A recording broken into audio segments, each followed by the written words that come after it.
Hello guys, it's your girl LaRosa again. Welcome to my channel. Thanks for listening. For the last 25 years, I've been working in healthcare profession. This involves supporting individuals with physical health. That means working in a hospital environment, working in the community, and working with individuals in their own home. I've worked in ICU, I've worked in rehab, I've worked in camps, child and adolescent mental health services. I've worked in drug and alcohol misuse. I've worked in the prison, and I've worked with people I've supported individuals with depression.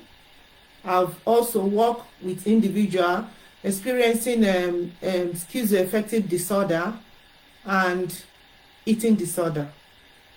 So with this, I can say that I've been supporting people with depression or mental health and physical health challenges for 25 years now, since 1997. I started from the scratch. I started as a support worker, supporting people with fundamental care. I supported people with their activities of daily living. I've supported people with measuring their input and output, nutritional needs, physical health concerns, and even supported the elderly with their personal hygiene. So this has shaped me to the person or the woman I am today. So with this, I can say that I have gained skills, knowledge, and experience. I've worked with multi-agencies to support all these individuals I've mentioned. I am part of a team. I'm somebody who is flexible, who is, passionate about what I do. I love my job so much. People that know me very well, my family, they know that I'm very passionate about what I do.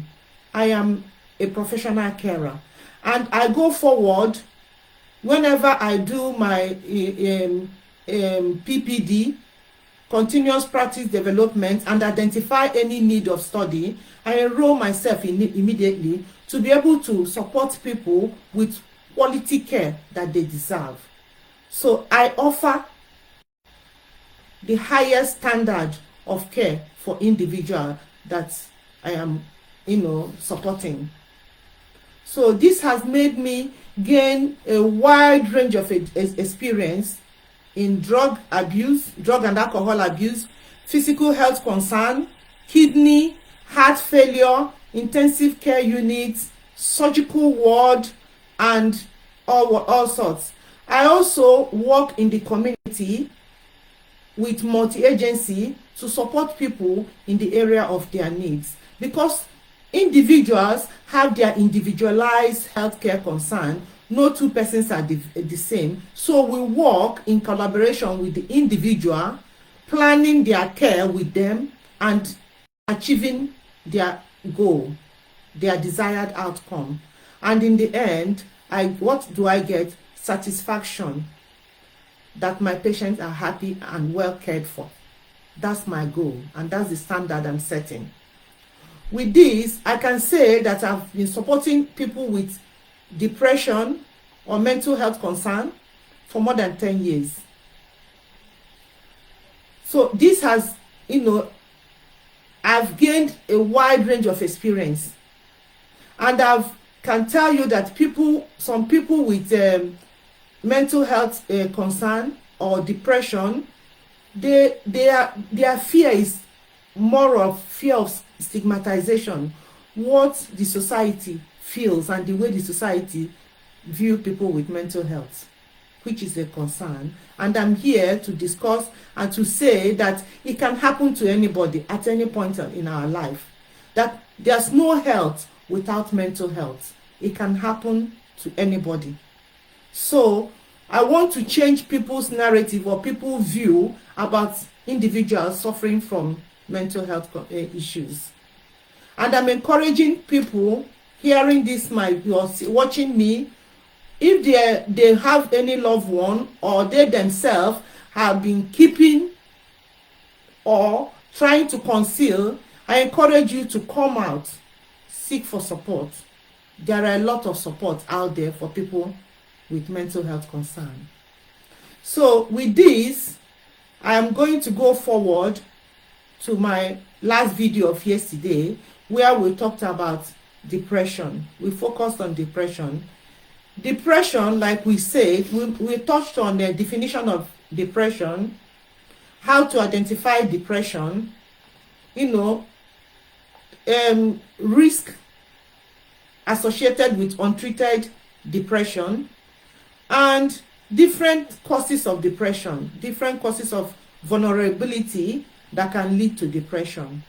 So we mentioned that one of the reasons or one of the vulnerability that can lead to depressive episode can be bereavement, loss of income / job, lack of social support, pain, illness of an individual, bereavement of a family member, and a long-term illness. All these put together, if the individual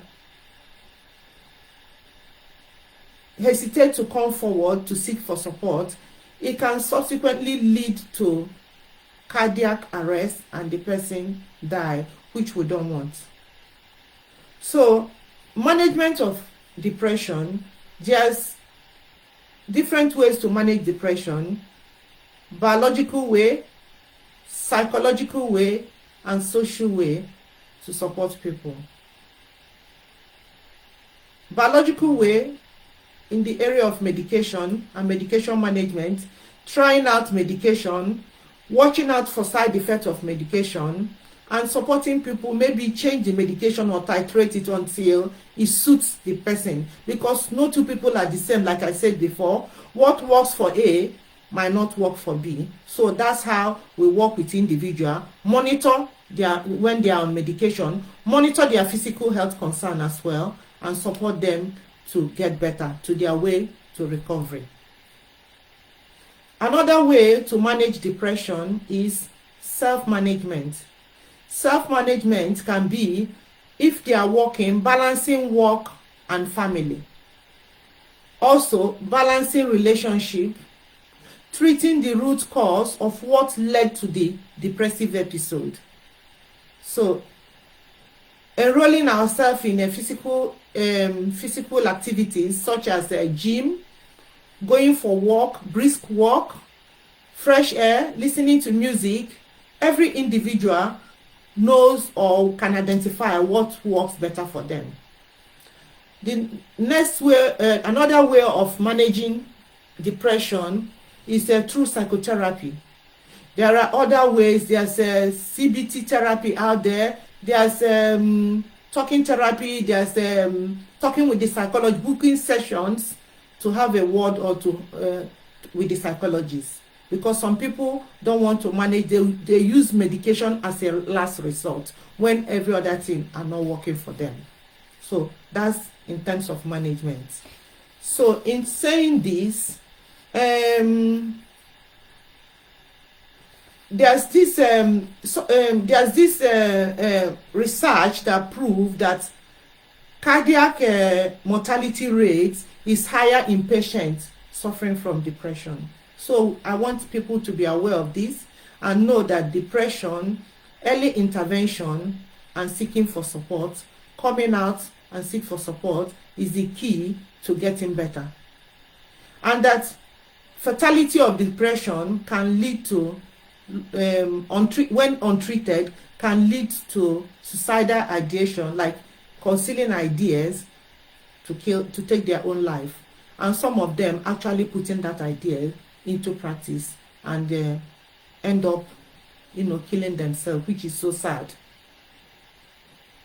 With this, I want to wrap up this video about depression, and I encourage people to seek for help if they are passing through difficulties. Surely they can talk to someone, or they can contact me. I can signpost them to where they can get support. We can have a chat, and it's going to be confidential. I don't mind.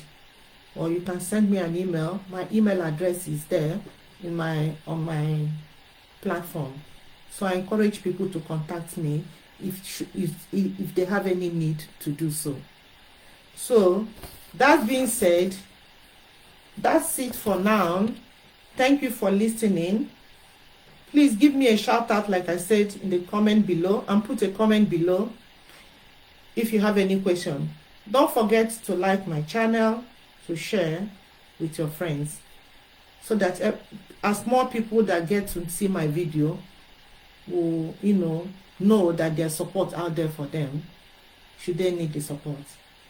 Thank you for listening, and good night.